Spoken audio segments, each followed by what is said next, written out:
everyone, I'm Candy and welcome back to my channel. I wanted to give y'all a little bit of an update on the LEEP procedure that I had a few weeks ago and on the heart monitor I was wearing several months ago, like at the beginning of 2019, that I never updated about.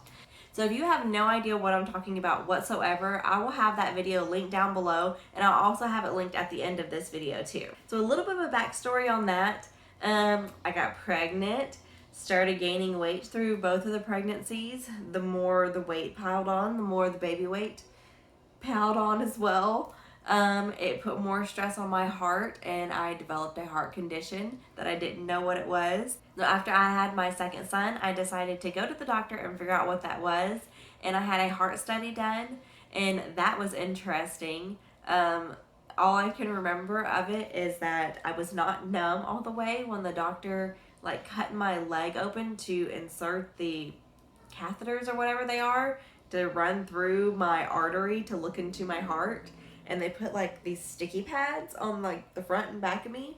That was really interesting as well to get off later. But I got a whole body wax, so at least I got it for free. But after all of that, my doctor told me that I have sinus tachycardia. And if you don't know what sinus tachycardia is, it's basically your heart rhythms just can't control themselves right, and your heart rate will get really, really high, and it'll get really, really low. And my blood pressure gets really, really low, and my heart rate gets really, really high, and sometimes I pass out. And a lot of that is brought on by anxiety, stress, strenuous activity, unhealthy lifestyle. Those are the main causes of sinus tachycardia. And I got all those, so yeah, that's why I got it. So being a mom, I definitely have tons of stress, and I've got anxiety, so we got to deal with that too. So the only thing that I've done to help those things is just try to lower my stress as much as I can, ask my partner for help when I can. And as far as the anxiety goes, that's a lot of mental stuff, and I've gone to therapy in the past for it. If you have not sought therapy for issues that you're having, please do it, because I waited a long time to do it because all the stigma, I guess, around therapy and people that go to therapy and them being crazy.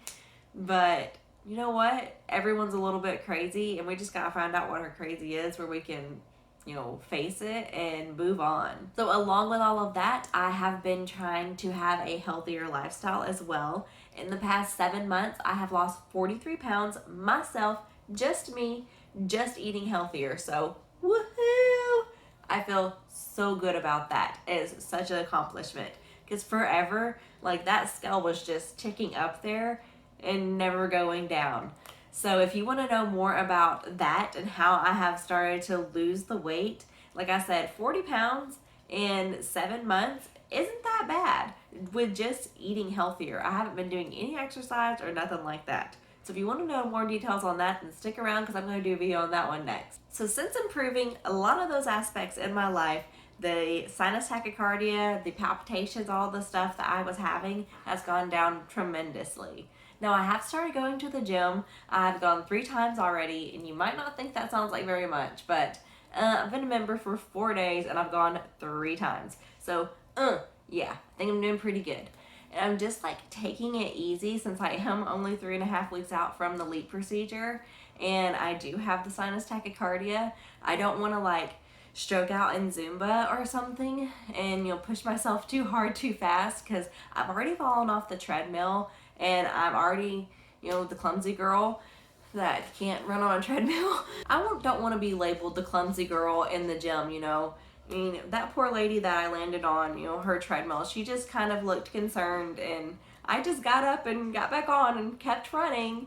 But I just don't want to push myself too hard too fast. I'm just taking it easy. Sorry, my hair is falling out and tickling me. Ugh. But anyway, so that's pretty much all on the heart study aspect of it. So let's move on to the LEEP procedure update. So I had the LEEP procedure about 3.5 weeks ago.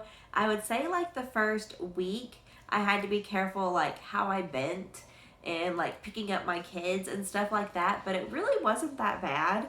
And I would say now I'm completely fine, other than I'm still not lifting my oldest son, because he's 40 pounds, And I'm trying my best not to lift the younger one as much as I usually do, but I still have to. I mean, he's home alone with me. There's no other way.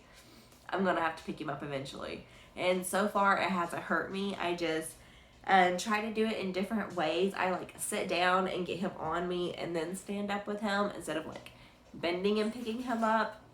And that seems to help. So yeah, that's what we're doing with that. I have already gone back to my doctor, and she told me that my biopsy came back as stage 1 and dysplasia.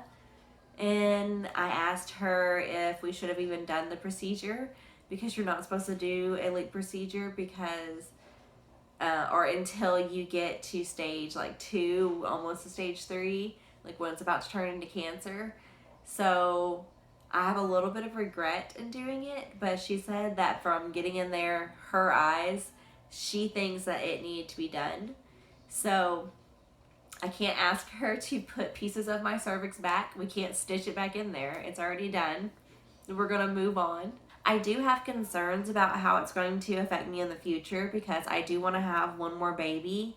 So we'll see how that works out. Hopefully everything's fine. Hopefully I can conceive just fine. She did say that the next time I go in, she's going to make sure that my cervix is open, since we do want to conceive, and make sure that, you know, because it could have, like, the scar tissue could have like grown my cervix together with the opening. And I did get cut on the top and the bottom, and I thought that she just took a section from the top. No, she did it all the way around. So that was information also. But like I said, it's been done. We're going to move on. So moving forward, I'm going to have pap smears every 6 months for the next 2 years. And I was already having them every 6 months anyways, so it's not any big change. So we're just going to keep an eye on it and move forward. And speaking of moving forward, who else is excited for 2020? I, for one, am so excited. I don't know why. Maybe it's because I do feel so much better from losing the weight and everything, but I don't know. I just think that 2020 is going to be, like, I don't want to say like my year, but it's going to be a year. Let's just say that. A lot of things are going to happen. Don't know what they're going to be. I don't know. Stick around and find out. And speaking of sticking around, those people that actually watch my videos and that have subscribed, thank y'all so much. You don't even know how much that support means to me. And if you haven't subscribed, hit that. Oh, sorry. Hit that bell down there and subscribe and stick around to see what's going to happen, because I don't even know. And like I said, I'm going to share with y'all my weight loss so far, and I'm going to continue with it. So who knows what's going to come of all that. I am just personally really excited. So yeah, stick around. See, we never know.